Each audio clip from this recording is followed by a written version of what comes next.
Estamos de volta aqui na nossa EBD Online. Daniel, Cristiano, Daniel, Everson e Felipe. E vamos ter uma jornada bem especial, bem desafiadora. Nós vamos conversar um pouco sobre o tema o cristão e a política.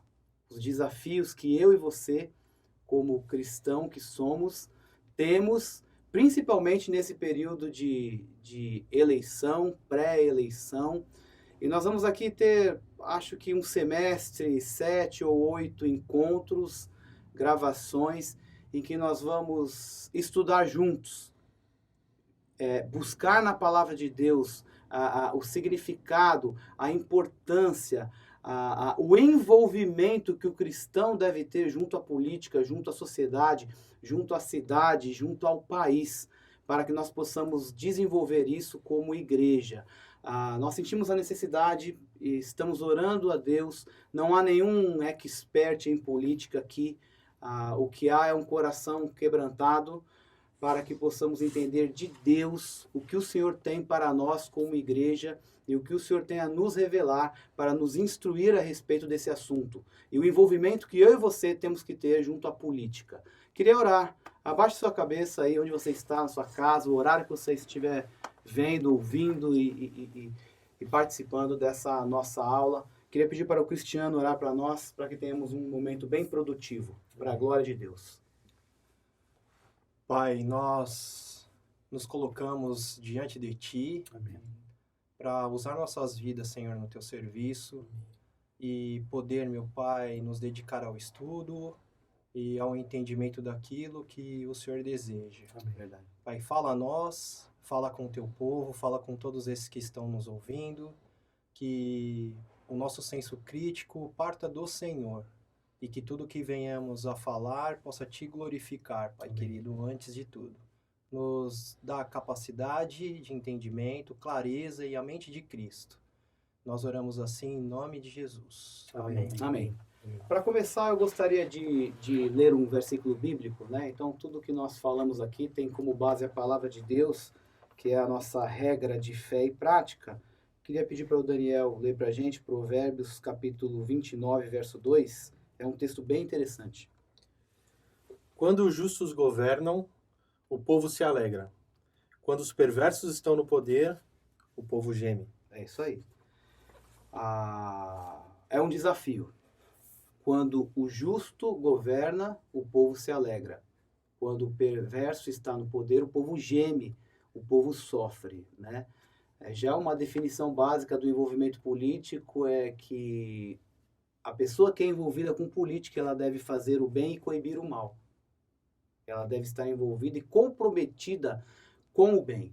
E por falar em política, devemos começar esse bate-papo, essa conversa bem com a definição do que é política. Vamos lá, Daniel. Talvez depois o sentido, a raiz grega da palavra política, Everson. Pelo dicionário, política é a arte ou ciência de governar. Então, por meio de leis, de dispositivos legais, de dar um governo para um povo. E eu lembro da minha primeira aula de direito, faz tempo. Há muito tempo atrás, né? E o professor dava um exemplo muito bom. Ele falava assim, imagina uma ilha deserta e chega um náufrago lá. Então ele desembarca naquela ilha lá, ele está sozinho. Então ele sozinho lá começa a se virar, começa a procurar alimentos. E ele não tem limites para o que ele faz. Ele não tem regras definidas, ele não precisa prestar conta para ninguém. Só que depois de um tempo, chega um outro náufrago. Aí já são 2 na ilha. Aí já precisa ter limites entre eles. Já precisa ter regras, eles precisam combinar algumas coisas, o que pode fazer, o que não pode. Aí já começam as primeiras leis. Até onde vai a minha liberdade, até onde vai a sua. Respeito territorial, talvez. Sim. Onde pode caçar, onde não, o que eu posso pegar de fruta. Onde começa o direito de um, termina de outro. Exatamente. Então, essa necessidade de ter legislação, de ter regras para a sociedade, né? Para um bom convívio em sociedade. E a definição tem tudo a ver com a palavra. Tem a ver. Tem a ver porque o termo política, ele ficou bem queimado, a gente queimou o cartucho com esse termo, a gente não gosta de ser crente envolvido com política e nem falar do assunto política. Nem de religião, Nem política, misturar, né? E é um ano eleitoral, né? por De isso, presidência nacional, definição do nosso rumo como nação, e a gente precisa falar de política, né? Ele não era um termo que deveria ser tão queimado, porque o termo em si vem da origem polis, que é cidade, que na verdade significa nada mais, nada menos do que isso, é convívio de muitos. Convívio de muitos. Polis significa muitos. Toda palavra que tiver polis ganhou o conceito de cidade. Então, polis é cidade, porque cidade é a necessidade de conviver em muitos. Né? Então, você já deve ter ouvido falar na doença do ovário policístico. O que é policístico? Muitos cistos no ovário. Então, conviver em muitos virou cidade e cidade virou polis. A maioria aqui já ouviu alguma cidade que termina com polis. Rondonópolis, né? Joanópolis, Heliópolis. Quem nunca ouviu falar na favela, né? Petrópolis, né? Então, o que é polis? É cidade. Se você fala Petrópolis, você está falando que é a cidade de Petros, tá? É isso. Joanópolis é a cidade de João, né? Rondonópolis é a cidade de Rondos. Então, Heliópolis é a cidade do Hélio. É só isso. Hélio, polis, Heliópolis. Nada mais do que isso, né? Então, depois que cresceu, precisou de regras, e aí gerou um outro termo que também é interessante, para proteção de limites, polícia. Então, o que é a polícia? A polícia vem de polis, que é uma forma de governo da cidade, de controle, de literalmente policiamento da polis, redundante, né? Sim. Policiamento da polis. Ou seja, nós vamos fazer um sistema de proteger nossa cidade. Se for preciso, até com arma. Então, polícia usa arma. Para quê? Para se autoproteger? Eles não podem se proteger. Só tem arma porque foi feito para proteger a polis, de onde veio o termo polícia. Então, pensando nessa ideia de organização e segurança, controle, sistema de governo, deveria ser algo para nos proteger. Porém, a política, que em tese foi feita para proteger esse agrupamento, é o que hoje menos protege a população. E mais machuca. E mais machuca em todos conforme os o texto sentidos. quando é governado pelo ímpio, o povo geme. Sofre, né? Geme. Agora, interessante essa questão do início, porque, assim, desde o início, então já havia regras. Até o próprio Éden, certo? Se for falar nessa questão de regras, Tinha Deus limites, colocou né? limites. E eram 2 só, né? E eram 2. E o Cris falando aqui a respeito das ideologias políticas, essas ideologias que surgiram no decorrer dos anos, aí um questionamento para a gente discutir um pouco isso, como o Daniel falou, uma conversa nossa privada aqui, é um resgate àquilo que Deus tinha de ideal. E o que Deus tinha de ideal? Então vamos voltar lá. Como é que deveria ser o governo Ideal. o governo estipulado por Deus, o governo que Deus pensou? Era um governo teocrático? Sim. Como é que é isso? Ele estabelece as leis, né? A sujeição a Deus. Sim? Sim. E aí? Só que o que acontece? O povo pede um rei. Começa a rejeitar, né? Ele começa a rejeitar essa espécie de governo. E lá em 1 Samuel a gente começa a ver alguns relatos já acontecia antes, mas vem com maior força quando o povo começa, na verdade, a perceber que outros povos tinham um tipo de governo. Aquilo começa a seduzi-los sem entender o risco disso tudo. E em 1 Samuel, capítulo 8, versículo 6,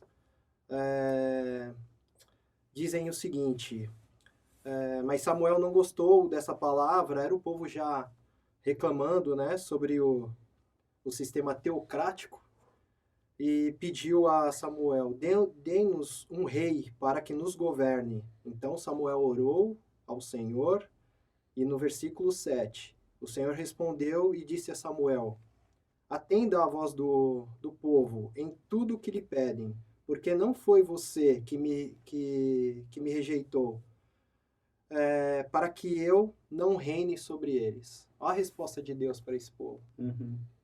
Deus tratou esse pedido de um governo diferente como rejeição a ele. E é interessante, eu à tarde, pensando na questão do governo teocrático, para a gente conversar aqui, o povo rejeita o governo de Deus porque é um governo da verdade, irmãos. É um governo que não tem esqueminha. Da transparência, né? O governo da transparência. É um governo que não tem favorecimento. Era um governo teocrático, mas era um governo que tinha liderança, sim ou não? Os Sim, patriarcas lá no começo governavam, Sim. os juízes vieram governar, os sacerdotes traziam a palavra de Deus, mas não tinha esquema. Era sempre a voz de Deus falando. E o povo queria viver à mercê, a parte daquilo que Deus tinha para ele. Então, de certa forma, o povo hoje sofre consequência do pecado pela política que vivemos, não só no nosso país, mas em todos os países, né? Há diversos problemas políticos, porque o povo foi rebelde ao conselho de Deus. E Deus é interessante porque ele fala assim, né? Ah, vocês querem um rei? Querem um rei. Eu vou dar um rei. Só que é o seguinte, tem que se submeter a ele também. Olha só, submeter à autoridade dele. Como já era antes, né? Porque antes já havia a submissão. É impossível haver um sistema de governo político que não requeira submissão. Sim. Mesmo no de Deus, quando é teocrático, Sim.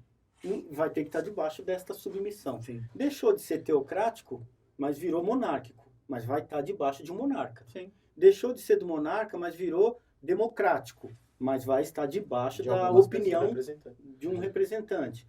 Então, seja teocrático, democrático, autocrático, quando um se levanta e fala o país é meu, mas sempre vai requerer submissão.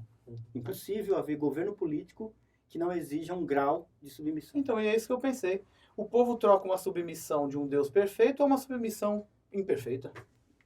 E Deus deixa isso claro. Na sequência do texto de 1 Samuel, ele vai dizendo, porque desde quando ele tirou o povo do Egito, o Egito foi fazendo, o povo foi tendo práticas que não agradavam a Deus, e aí Deus, ele continua no 9, falando, atenda a voz deles, mas adverte-os solenemente e explique a eles qual será o direito do rei. Ou seja, haveria, né? E Haveria como um direito. o rei vai governar sobre eles. E Haveria um aí direito. Samuel relatou as palavras do Senhor, dizendo o seguinte, no verso 11. Este será o direito do rei que vier a reinar sobre vocês. Ele tomará os filhos de vocês e os empregará nos serviços dos seus carros de guerra. Começou. E como seus cavaleiros. Então já vai tirar os filhos para serão guerreiros. São os primeiros que vão morrer. Para que corram na frente deles. Ele porá alguns por capitães de 1000 e capitães de 50, e outros para lavrar os campos, para fazer colheitas, outros para fabricar armas de guerras e equipamentos para os seus carros. Tomará suas filhas para serem perfumistas, cozinheiras e padeiras. Então, esse governo vai exigir serviço. E quem promove o serviço? O próprio povo. O próprio povo. O próprio povo. E é engraçado, né, Cris? Você fala isso? O povo pede um rei ali. Aí chega na época que o povo espera o Messias, muitos anos depois, eu acho que ele percebeu, a gente falando aqui do povo de Israel, né, na questão da história, e esperam Jesus para ser um libertador, só que eles esperam um libertador político. Sim, Não sei se exatamente. vocês leram aquele livro O Jesus Histórico. O Jesus Histórico traz todo o contexto da pré-vinda de Jesus, aquele tempo da ansiedade da vinda do Messias. Israel sendo dominado pelo Império Romano, o Império Romano oprimindo nos impostos, Mais uma tributos, vez, né? mão de obra, mais uma vez. E quando chega Jesus, a pergunta vem, é lícito pagar imposto Para César. para César? Jesus fala, dai a César o que é de César e E a Deus o que é de Deus. É tipo assim, vocês não pediram lá atrás um governo diferente? O governo que eu venho trazer aqui é um governo no coração de vocês. E aí, Daniel, eu pegando o gancho do César, eu queria fazer uma outra pergunta. Se Jesus virou e disse, dai a César o que é de César e a Deus o que é de Deus, eu pergunto, política e religião se misturam? Porque Jesus ali, ele separa, né? O que é de César, o que é de Deus é de Deus. Aí me veio esse questionamento agora, política e religião se misturam? Eu entendo que sim. Isso Aí. é Marcos 12, 16. A questão ali era uma pergunta se era lícito dar o tributo ao César. Sim. Eu acho que se não misturasse, Jesus diria, por vocês serem religiosos e meus filhos, então Não precisa. nada de César. É isso aí. Escolham para quem vocês vão pagar tributo. Se vocês pagarem tributo para a política, vocês estão sendo políticos e colaborando com a política. Como vocês são meus, então nada de César. Porque fé e política não se misturam. Mas como ele disse, vocês vão dar para os dois o tributo, para César e para Deus, apesar de uma possível aparente separação, me parece uma fusão. Que na verdade é uma confusão, porque ele vai dizer, se virem, vocês vão ter que honrar o Estado e me honrar. E eu dou um trocadilho maior, uma afirmação de que se misturam, se sujeitem à lei e à autoridade. O próprio Antigo Testamento, né? Tem quantas histórias, né? Não, e se mistura Aonde tanto. os homens de Deus se misturaram com a política, né? Aí, Daniel. não, começar com José lá. Sim, se José você começa voltar, com José. sim. Mas é porque isso Governo. tudo era uma prerrogativa do rei. Porque lá também, continua no texto, o Deus falando, o que o rei faria? Tomará de vocês o melhor de suas lavouras, das vinhas, das olivas, e dará aos seus servidores.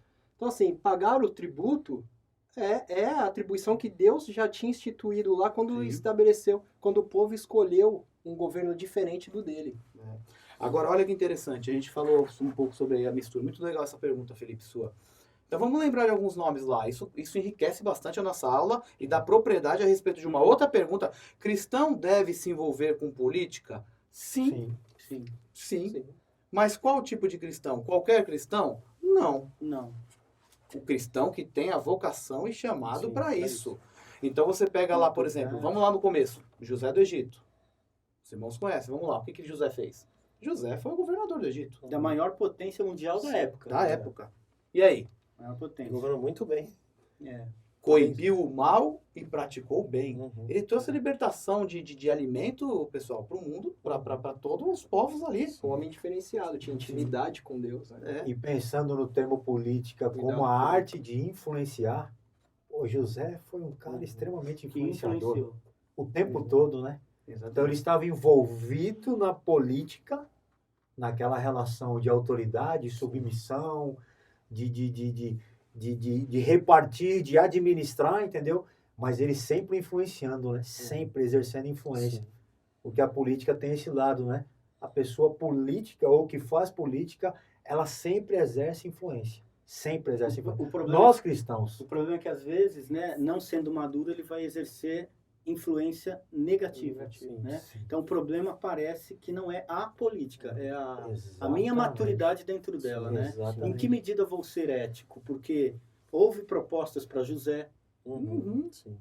houve oportunidades de desfalque para José, não só do dinheiro, mas até da mulher do outro lá dentro. Então houve N oportunidades. Sempre houve, Assédios, né? Sim. Sempre Sim. houve, não começou hoje. Daniel, né? a gente fala da maior potência da época, mas a Babilônia também com Daniel não era um vilarejozinho. A Babilônia Era uma polis. era uma polis, né? Uma Era. metrópolis, era uma megalópolis, né? Mega grande policidade, era uma grande cidade. Então ele estava lá dentro no governo, ele era abaixo do rei da Babilônia, ele estava ali, ó. Junto com mais dois. Como Que- conselheiro. Como, né? não, e a gente conversando aqui com o Carlos, que está gravando nosso irmão aí, Carlos, Deus abençoe, sempre Uma juntos bênção. aí, a respeito do envolvimento do cristão na política quando tem um governo corrupto. O exemplo de Daniel, a gente conversou aqui. Daniel tinha com ele 2 presidentes junto com ele que eram corruptos. E Daniel, fiel, justo, sofreu consequências por Sim. ser fiel. Eles não podiam aqui, ó, desfalcar o erário público, não conseguiam roubar aqui, não conseguiam desfalcar lá, porque Daniel fiscalizava, Daniel era fiel, Daniel era justo, Daniel prestava conta. O que eles falaram? Vamos pegar Daniel e deixar ele Criar uma situação. criar uma situação para que ele saia fora, seja uma carta, como diz o ditado, uma carta fora do baralho. Sim. E eram Pra 120, né, governadores, 120. E ele comandando. E ele comandando os 120. Então não é só se envolver com a política, mas se envolver bem. Está no É. topo, né? Eu acredito que a política é um instrumento, né? Ela em si não é boa ou má.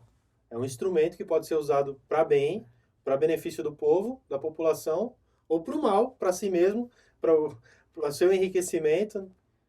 E o Daniel comentou sobre a vocação. Você olha para o texto de Daniel, capítulo 1, daquele que tem essa vocação, estar preparado para exercer a vocação. Como um serviço a Deus, como qualquer um das nossas profissões, né? Lá no Daniel, capítulo 1, olha lá, Dani, verso 4, né? Eles eram instruídos em toda a sabedoria, doutos em ciência, Olha lá. versados no conhecimento e competentes para assistirem no palácio. Cara, Preparado. totalmente Preparado. preparados. Ou seja, Maduro, né? para exercer esse cargo, você que tem essa vocação, ou você que tem alguém da sua família com essa vocação, ele precisa ser uma pessoa preparada, né? Porque preparado, sim. Por que fez diferença? Porque era preparado, como José era preparado, como Ezequiel era preparado, né? E tantos outros profetas, Amós era preparado, né? E eu acredito que houve uma perda quando o cristão ou o homem de Deus, a mulher de Deus, ele entendeu mal isso e se afastou radicalmente da política. Falou, estou fora disso, não me envolvo, não discuto, não entendo, não estudo e não quero saber porque esse assunto não é de Deus. E tenho raiva de quem se envolve. E tenho raiva. Tem raiva. Tanto é que em Lucas 15, uma das críticas que Jesus recebeu foi porque ele comia, conversava e recebia publicanos, figuras públicas, políticos da época, figuras públicas. Então ele fala, esse homem, ele come com pecadores e ele recebe publicanos. Ele vai na casa de políticos e figuras públicas. Já imaginou Jesus recebendo essa crítica? Então, Jesus não foi político, mas não deixou de interagir com eles, evangelizá-los. Foi um foco. Foi uma prioridade dele também. Mas ficou tão Cuidado. negativo para nós que hoje, assim, Jesus hoje seria criticado também. Sim. Agora, pegando um gancho aí que você falou, pastor, daquele podcast que a gente ouviu, então, hoje, para se envolver na política, como está queimado a política, o ser político, é sair da comodidade. Uhum. Se você tem a vocação de ser político, você vai sair da comodidade. Como Neemias, lá o exemplo de Neemias. Neemias estava na comodidade do reino, como ele servia o rei, né? Uhum. Comia do bom e do melhor, ele estava tranquilo, sossegado. Mas ele vê uma necessidade. Exatamente. Ele vê uma necessidade e pergunta, né? Como está o meu povo? Né? Neemias capítulo 1. Ele falou. Ele pergunta, como é que está o meu povo? E aí a resposta negativa, o povo está sofrendo, os muros estão caídos. E ele fala, eu vou sair da minha comodidade para poder fazer alguma coisa pelo meu povo. E parece brincadeira, né? O texto fala lá, Neemias fala que mais de 140 anos estava naquela situação. Em 2 meses, um político sério, né? Neemias Mudou a realidade daquela nação. Foi um mordomo. Foi mordomo de verdade. Mordomo de verdade. Naquele domingo que eu falei sobre submissão à autoridade, aquela palavra, ele deve servir o povo, era Romanos capítulo 13, a palavra é diáconos, é isso mesmo. Mordomo, servo, diáconos mesmo, servir a mesa das outras pessoas. Gente, será que nós entendemos hoje que os políticos servem a mesa das outras pessoas? E que essa é a preocupação real deles? Que deveria ser. E aí, Daniel, encaixa uma outra pergunta. Um bom cristão, necessariamente, ele é um bom político? E acrescenta uma outra pergunta. Um bom cidadão, ele pode ser um bom político sem ser um cristão? Um bom cidadão pode ser um bom político. Sem precisar ser um cristão, precisar ser certo? cristão. E nem sempre um E- bom cristão vai ser um bom político. Exatamente. Nem sempre. Porque esse é um ponto importante. Tem que Talvez ter até uma para a gente vocação. encerrar um pouco essa nossa aula aí e dar um gancho para a próxima. A grande questão é o seguinte: o cristão deve governar para quem? Já pegando esse gancho aí. É o que o Daniel falou. Vocação. Vocação. Não é? Governar para Com monopólios. certeza. Governar para o quem? povo. Para o povo. Para um Para grupo a de pessoas que cidade. creem na mesma coisa? Não. Para todos. Exato. Exatamente. Porque se ele não entender isso, a própria fé vai atrapalhar. Sim. Sim. Porque ele vai fazer da sua fé, meramente a fé, a sua política. Sim. E aí ele só governa para aquele que tem a mesma fé. Aí vira politicagem. Sim, aí virou politicagem, mesmo de cristão. E cria a tal das ideologias. Mais Que é uma. onde surge Mais uma. essas várias que já nós temos. Então, um exemplo prático, irmãos, para nós entendermos, todos nós aí que estamos assistindo, um cristão é eleito num cargo público e ele é pressionado a trabalhar em prol de uma determinada organização, de uma igreja ou de um grupo de cristãos. Ele não está exercendo de maneira digna a vocação dele de político, porque ele deve governar Para todos. para todos. Ele deve governar para o cristão, para o católico, para o ateu. Sim. Ele deve governar para o cidadão. Para todos. Para o cidadão. Para o cidadão. Agora, para a gente encerrar, e talvez é um pontapé para a próxima aula, o Felipe fez uma questão de política e religião que se misturam. E a gente tem uma definição nossa, do nosso Estado brasileiro, nosso país democrático, de direito, de que o nosso Brasil é um Estado laico. Sim. Certo? Sim. E ser laico é um Estado que ele dá liberdade de Todas Crer. essas religiões. de crenças. Então vamos lá. Liberdade de crença. Liberdade de crença. Laicidade. Agora, a pergunta que já pode ser um chamariz para a próxima aula. O nosso Estado já tem se metido e querendo influenciar Na crença. Na crença. No direito de O crença. que vocês falam sobre isso? Sim, né? Eu entendo que quando a gente fala de fé e religião se misturar, eu acho que o religioso, o cristão ou de qualquer fé, tem o direito, e especialmente se tiver a vocação, de fazer uma ótima política. Mas eu acredito que a religião institucionalizada é muito perigosa quando entra na política ou quando tenta exercer poder político, e o Estado quando tenta entrar dentro da instituição religiosa. Para que não vire uma religião estadual. Sim. Não é? Porque se eu misturar, eu posso, como sim. político religioso, impor a minha fé de Sim. forma política. A gente tem É, casos muito, muito ruins, né, na nossa história, na história do mundo, de imposição de religião, com inquisição, com Sim. tantas coisas ruins. Sim,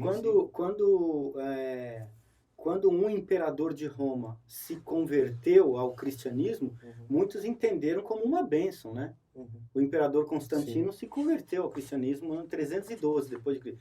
Vieram 3 séculos apanhando, sendo queimado em praça pública, perseguido, 3 séculos de martírio cristão, e no ano 312 depois de Cristo, o imperador da nação que matava crente, ele se converte ao cristianismo. Nossa, que bênção, né? Que legal. Mais ou menos. Mais ou menos. Porque, de fato, ele impôs a fé cristã goela abaixo para o mundo de forma política. De tal modo que todo o mundo virou cristão. Então, hoje, entre aspas, nós vivemos no mundo cristão. Mas é claro, existe, né, na Ásia, no Oriente Médio, existe uma predominância islâmica, muçulmana? Sim. Mas, de uma forma bem geral, a gente pode dizer sim. O mundo é predominantemente cristão. Mas A gente ainda divide o calendário antes de Cristo e depois de Cristo. isso, O nosso calendário E o calendário. Brasil muito exatamente, mais, né? né? Mas, de fato, somos um mundo cristão? Politicamente, sim. Mas é só... O Brasil ainda sim, né? De tradição cristã, né?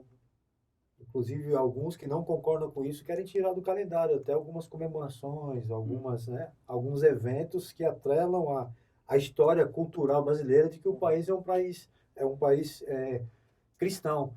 E completando, Dani, para finalizar também, quando há excesso na mistura, a igreja deixa de ser igreja e começa a se preocupar muito com obra social, administração econômica, entendeu? E esquece de se preocupar com as coisas eternas.